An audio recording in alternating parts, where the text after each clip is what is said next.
گزشتہ ہم بات چل رہی تھی نبی صلی اللہ علیہ وسلم کی شفاعت، آپ علیہ الصلاۃ والسلام سفارش کریں گے، اور ایک طویل حدیث جس میں لوگ حضرت آدم علیہ السلام سے لے کر حضرت عیسیٰ علیہ الصلاۃ والسلام تک ہر ایک سے ایک سفارش کریں گے کہ اب آپ اللہ سے سفارش کریں، شفاعت کریں کہ حساب و کتاب والا معاملہ شروع ہو، اور سب ایک ہی جواب یکے بعد دیگرے دیں گے کہ بھئی یہ میرے بس میں نہیں ہے، میں یہ کام نہیں کر سکتا، آپ فلاں کے پاس جائیں، فلاں کے پاس جائیں، کرتے کرتے کرتے اخیر میں رسول اللہ صلی اللہ علیہ وسلم کے پاس جایا جائے گا۔ اور ظاہر ہے آپ صلی اللہ علیہ وسلم پھر خود ارشاد فرماتے ہیں کہ میں ان لوگوں سے روانہ ہو کر اللہ کا جو عرش ہے اس کے نیچے آ جاؤں گا، اور پھر اپنے اللہ کے سامنے سجدے میں گر جاؤں گا۔ پھر اللہ تعالیٰ نے جو مجھے کچھ کلمات سکھائے ہوں گے اس وقت کے لیے، وہ اللہ کی اس میں حمد بیان کروں گا، اللہ کی تعریف بیان کروں گا، اور یہ وہ الفاظ ہوں گے کہ مجھ سے پہلے اللہ نے یہ الفاظ کسی کو نہیں دیے ہوں گے، یہ بھی صرف مجھے دیے جائیں گے۔ پھر اللہ تعالیٰ مجھے حکم دیں گے کہ اپنا سر اٹھائیں، جو آپ مانگتے ہیں آپ مانگیں، آپ شفاعت کریں، قبول کروں گا۔ اور پھر میں اپنا سر اٹھاؤں گا، اور اٹھانے کے بعد وہ جو اے اللہ یہ جو امت مانگ رہی ہے ان کو عطا فرما۔ اور بعض روایتوں میں آتا ہے نبی صلی اللہ علیہ وسلم اس وقت اپنی امت کے بارے میں سوال کریں گے کہ اے اللہ میری امت کو بخش دیجیے۔ 3 دفعہ آپ علیہ الصلاۃ والسلام یہ ارشاد فرمائیں گے۔ اور پھر ایک روایت میں آتا ہے اللہ تعالیٰ اپنے نبی صلی اللہ علیہ وسلم سے فرمائیں گے کہ آپ اپنی امت میں سے ان لوگوں کو جن سے حساب نہیں لیا جائے گا جنت کی دائیں طرف کے دروازے سے جنت میں داخل کریں، کچھ لوگ ایسے ہوں گے جن کا حساب کتاب نہیں، ان کو تو آپ پہلے ہی لے جائیں، اور وہ لوگ اس دروازے کے علاوہ دوسرے دروازوں سے داخل ہونے میں لوگوں کے ساتھ شریک ہیں۔ اس کے بعد آپ صلی اللہ علیہ وسلم نے فرمایا قسم ہے اس ذات کی جس کے قبضے میں میری جان ہے، جنت کے دروازوں میں سے ہر ایک دروازے کے دونوں کواڑوں کے درمیان فاصلہ اتنا ہے جتنا مکہ اور حجر کے درمیان فاصلہ ہے۔ کواڑ ایک دروازے کے لاک سمجھ لیں، اور دوسرے کے درمیان اتنا فاصلہ ہے کہ جتنا مکہ اور حجر بہت بڑا طویل ایک فاصلہ ہے، اتنا ایک فاصلہ جنت کے درمیان ہے۔ آج بھی روایت، کل ہم نے ایک درس قرآن میں ایک آیت پڑھی تھی، ان تعذبہم فانہم عبادک وان تغفر لہم فانک انت العزیز الحکیم۔ عیسیٰ علیہ الصلوۃ والسلام کل قیامت کے دن فرمائیں گے اے اللہ اگر تو انہیں بخش دے، تو عذاب دیتا ہے، یہ تیرے بندے ہیں، تو بخش دے تو تو بہترین حکمت والا غالب ہے۔ اس حوالے سے ایک اور روایت آج آ گئی ہے، اس کو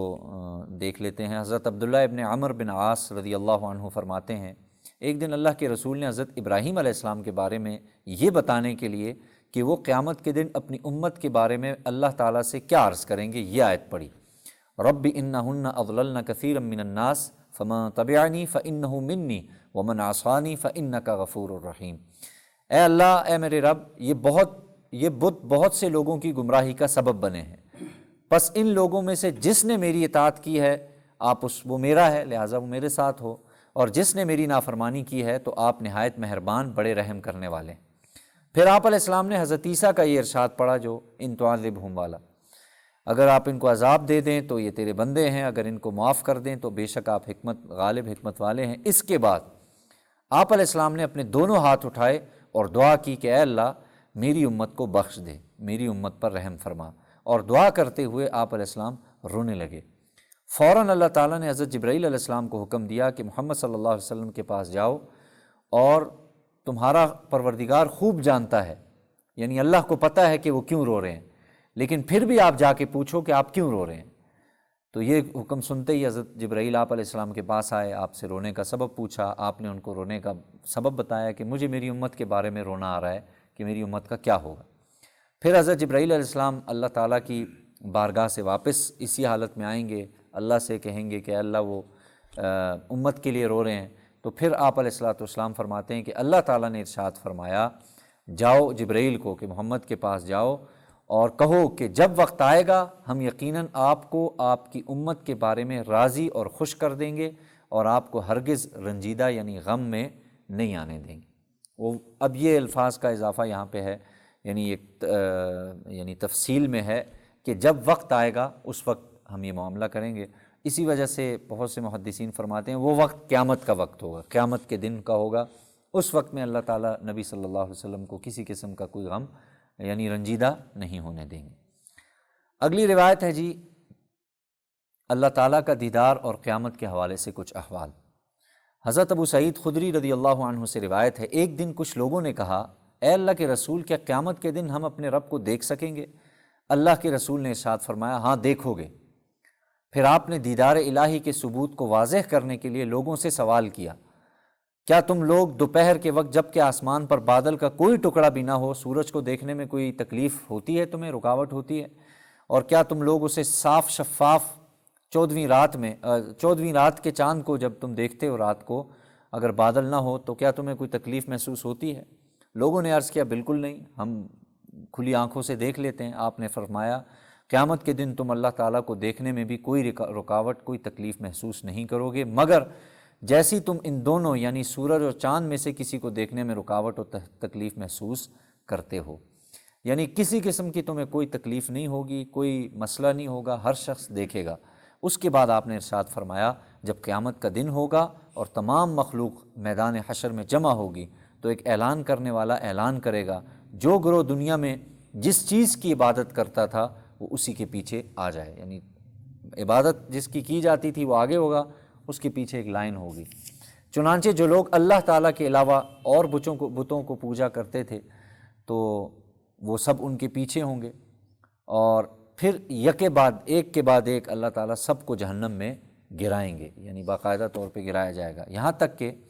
جب ان لوگوں کے سوا کوئی موجود نہیں رہے گا جو اللہ تعالیٰ کی عبادت کرتے تھے، یعنی اب صرف وہ لوگ ہیں جو اللہ کی عبادت کرتے تھے، چاہے وہ اچھے تھے یا برے تھے، نیک تھے یا بد تھے، گناہگار تھے یا نیکوکار تھے، جیسے بھی تھے وہ اللہ کی عبادت کرنے والے۔ تو تمام جہانوں کا پروردگار ان کے پاس آئے گا اور فرمائے گا تم کس چیز کے انتظار میں ہو؟ ہر گروہ اس کے پیچھے چل دیا جس کی وہ عبادت کرتا تھا، تو پھر تم یہاں کیوں کھڑے ہو؟ وہ لوگ جواب دیں گے اے اللہ، ہم نے دنیا میں ان لوگوں سے جو دنیا میں غیر اللہ کی عبادت کرتے تھے پوری طرح جدائی اختیار کی تھی، حالانکہ ہم اپنی دنیاوی ضرورتوں میں ان لوگوں کی مدد اور اعانت کے زیادہ محتاج تھے اور ہم نے کبھی ان کی صحبت و ہم نشینی اختیار نہیں کی، تو اب جب کہ ہمیں ان کی کوئی ضرورت نہیں ہم ان کا ساتھ کیوں دیں؟ یعنی وہ اللہ کے سامنے یہ عرض کریں گے کہ اے اللہ، ہم نے دنیا میں کبھی تیرے علاوہ کسی کی عبادت نہیں کی، اور یہ لوگ تھے ہمیں دنیا میں ان کی ضرورت تھی تب ہم ان کے ساتھ نہیں تھے، آج تو بالکل ہم ان کے پیچھے نہیں چلیں گے۔ حضرت ابو ہریرہ کی روایت ہے، یہاں الگ سے یوں ہے، وہ لوگ جو اللہ تعالیٰ کی عبادت کرتے تھے یہ کہیں گے کہ ہم یہاں سے اس وقت تک نہیں جائیں گے جب تک ہمارا پروردگار ہمارے پاس نہیں آئے گا، اور جب ہمارا پروردگار ہمارے پاس آئے گا تو ہم اس کو اچھی طرح پہچان لیں گے۔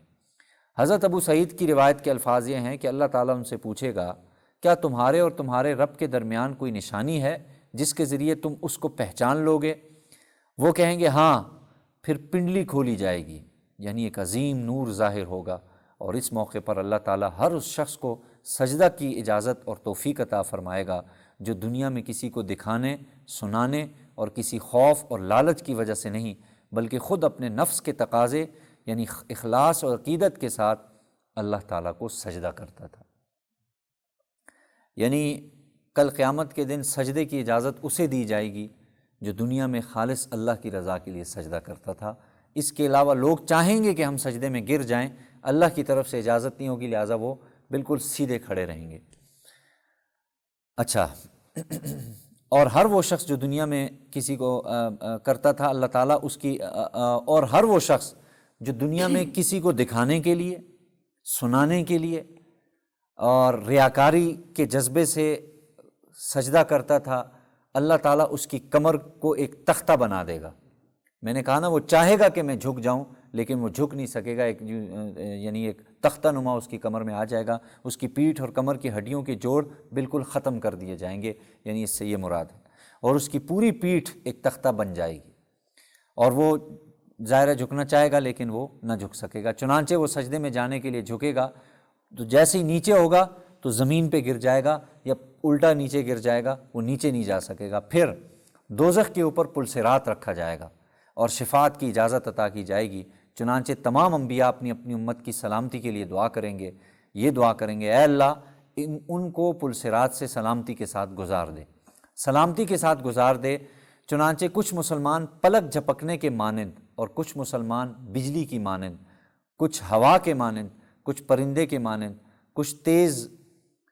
رفتار گھوڑے کی طرح اور کچھ مسلمان اونٹوں کی طرح پلصراط سے گزر جائیں گے۔ پس کچھ مسلمان سلامتی کے ساتھ دوزخ سے نجات پانے والے ہوں گے اور کچھ مسلمان زخمی ہو کر نجات پائیں گے، یعنی ان کو زخم وغیرہ لگیں گے لیکن چلو پار چلے گئے۔ نیز کچھ مسلمان وہ ہوں گے جو بالکل پارا پارا کیے جائیں گے اور دوزخ میں دھکیل دیے جائیں گے۔ پھر جب مسلمان دوزخ کی آگ سے نجات پائیں گے تو قسم ہے اس ذات کی، نبی علیہ السلام قسم ہے اس ذات کی جس کے قبضے میں میری جان ہے، تم میں سے کوئی بھی شخص اس حق کے لیے جو نہایت واضح اور ثابت ہوتا ہے اتنا سخت مطالبہ اور اپیل نہیں کرتا جتنا سخت مطالبہ اور اپیل مسلمان قیامت کے دن اپنے ان بھائیوں کی نجات کے لیے اللہ تعالیٰ سے کریں گے جو دوزخ میں ہوں گے۔ وہ مسلمان کہیں گے، اے اللہ یہ لوگ ہمارے ساتھ روزہ رکھتے تھے، یعنی ایک مسلمان اپنے دوسرے بھائیوں کے لیے بڑی ایک سخت اللہ سے ایک کوشش کریں گے نجات کی، اور ساتھ یہ الفاظ کہیں گے کہ اے اللہ یہ ہمارے ساتھ روزہ رکھتے تھے، نماز پڑھتے تھے، ہمارے ساتھ حج کرتے تھے۔ ان سے کہا جائے گا جاؤ اور جن لوگوں کو تم پہچانتے ہو انہیں دوزخ سے نکال لو۔ تو پس دوزخ کی آگ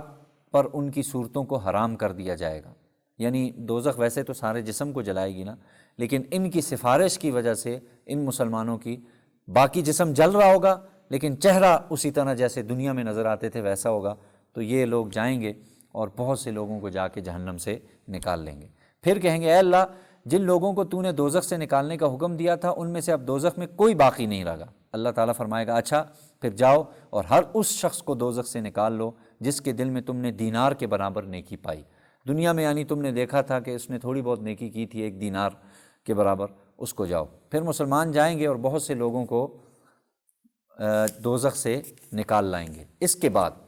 پھر اللہ تعالیٰ ان سے فرمائے گا اب ہر اس شخص کو دوزخ سے نکالو جس کے دل میں تم آدھے دینار کے برابر نیکی پاؤ۔ پس وہ پھر جائیں گے اور پھر دوزخ سے نکال لائیں گے۔ پھر اللہ تعالیٰ حکم دے گا کہ جاؤ اب اس شخص کو دوزخ سے نکال لاؤ جس کے دل میں تم ذرہ برابر کبھی نیکی پاؤ۔ پس وہ مسلمان جائیں گے اور بہت سے لوگوں کو دوزخ سے نکال لائیں گے اور کہیں گے، اے اللہ ہم نے دوزخ میں بھلائی کو باقی نہیں رہنے دیا، یعنی جس کے دل میں تھوڑی بہت بھی بھلائی تھی ہم اسے نکال لائے ہیں۔ اصل تو یہ ہے کہ جس کے دل میں ایمان کا، بلائی یا نیکی سے مراد یہ ایمان کا جتنا بھی درجہ تھا ہم انہیں لے آئے ہیں، اس سے زیادہ اب کوئی نہیں ہے۔ پھر اللہ تعالیٰ فرمائے گا فرشتوں نے صفات کر لی، پیغمبروں نے بھی صفات کر لی، یعنی ہر ایک کی سفارش ہے نا، سب سے پہلے نبی کریں گے، پھر اس کے پہلے فرشتے کریں گے، پھر نبی کریں گے، پھر عام مسلمان کریں گے۔ اب اس کے بعد اللہ تعالیٰ فرماتے ہیں، خود فرمائیں گے کہ ابھی ارحم الراحمین کی ذات باقی ہے، یعنی میں ابھی باقی ہوں، میری سفارش ابھی باقی ہے۔ یہ فرما کر اللہ تعالیٰ دوزخ میں سے ایک مٹھی بھر کر لوگوں کو نکالے گا جنہوں نے کوئی بھی زندگی میں چھوٹی یا بڑی نیکی نہیں کی ہوگی،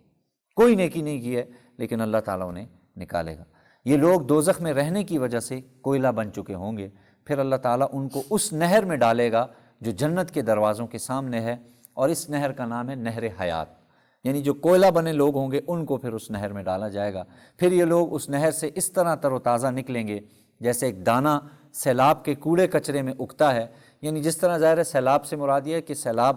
سیلابی پانی جو ہے نا وہ بہت زیادہ لگتا ہے کسی پودے کو، دانے کو، تو وہ جتنی جلدی نکلتا ہے اتنی جلدی وہ لوگ بھی یعنی نہر سے بالکل ٹھیک ٹھاک ہو کے تازہ دم ہو کے نکلیں گے۔ چنانچہ یہ لوگ اس نہر سے موتی کی طرح چمکدار ہو کر باہر آئیں گے، ان کی گردنوں میں مہریں ہوں گی۔ پھر جب اہل جنت ان لوگوں کو ان کی امتیازی علامتوں کے ساتھ دیکھیں گے تو کہیں گے یہ وہ لوگ ہیں جو اللہ تعالیٰ کے آزاد کیے ہوں، یعنی ان پر ایک مہر لگی ہوگی کہ ان کو اللہ نے جہنم سے نکالا ہے اور یہ جہنم میں جلتے رہے ہیں، آج یہ جنت میں ان کو اللہ تعالیٰ نے جنت میں داخل فرمایا ہے، جبکہ انہوں نے دنیا میں نہ کوئی نیک عمل کیا تھا نہ کوئی نیکی کر کے آگے بھیجی تھی۔ پھر ان سے کہا جائے گا تمہارے لیے وہ نعمتیں ہیں جن کو تم دیکھ رہے ہو اور اس کے ساتھ اور جتنی بھی تم چاہو گے تمہیں ملے گی۔ یہ آخری بات اس حوالے سے سمجھنے کی ہے کہ یعنی ہمیں تو یہ لگ رہا تھا کہ کوئی نیکی نہیں ہے، ظاہر ہے کوئی نیکی نہیں ہے، حدیث کے الفاظ ہیں، لیکن اللہ کی ذات جانتی ہے کہ انہوں نے زندگی میں دل میں ہو سکتا ہے ان کے خیال آیا ہو نیکی کا، تو اس خیال کی وجہ سے ہی اللہ تعالیٰ نے ان کے لیے یہ معاملہ کیا ہو، یا ایسی نیکی کی ہو کہ جو کوئی نہیں جانتا سوائے اللہ تعالیٰ کی ذات کے۔ اس سے یہ بھی پتہ چلتا ہے اخلاص کی اللہ کے یہاں بہت اہمیت ہے۔ اخلاص کے ساتھ ایک چھوٹا سے چھوٹا عمل کیا ہوا بھی اللہ تعالیٰ دیکھیں پتہ ہی نہیں ہوگا، کسی کو نہیں پتہ ہوگا، اللہ جانتے ہیں کہ اللہ تعالیٰ اسے نکال لیں گے۔ اور ظاہر ہے ریاکاری اور دکھلاوے کے حوالے سے ہم نے پیچھے سن لیا، بہت خطرناک اس حوالے سے وعیدیں ہیں۔ پھر پل صراط ہے، پل صراط کے حوالے سے ایک اور روایت بھی آتی ہے کہ آپ صلی اللہ علیہ وسلم نے فرمایا ہے کہ امانت اور رشتہ داری کو بھیجا جائے گا جو باقاعدہ طور پر پل صراط کے دائیں اور بائیں جانب کھڑی ہوں گی۔ جس شخص نے جتنی امانت داری کی ہوگی، جتنی رشتہ داری نبھائی ہوگی، تو یہ دونوں کا یہ کام ہوگا کہ یہ اس کو اتنی جلدی یعنی پل صراط پار کرا دیں۔ ان کا مقصد یہ ہوگا جو دائیں بائیں جانب کھڑی ہوں گی۔ اور ظاہر ہے جس نے نہیں ہوگی تو اس کے لیے پھر یہی حساب کتاب ہوگا کہ وہ پھر کوئی زخمی حالت میں جا رہا ہے، کوئی جہنم میں کی آگ تھوڑی بہت تپش سے جا رہا ہے، لیکن کچھ ہوں گے وہ وہیں پارا پارا ہو کے نیچے گرتے جائیں گے۔ بہرحال اللہ تعالیٰ حفاظت فرمائے۔ پھر آگے روایت آئے گی دوزخ سے نجات پانے والوں کے احوال، وہ ایک طویل روایت ہے انشاءاللہ، بہت لمبی ہے، انشاءاللہ العزیز اس کو آئندہ ہفتے ذکر کریں گے۔ اللہ تعالیٰ سے دعا ہے اللہ تعالیٰ ہمیں بغیر حساب کتاب کے جنت میں داخل فرمائے۔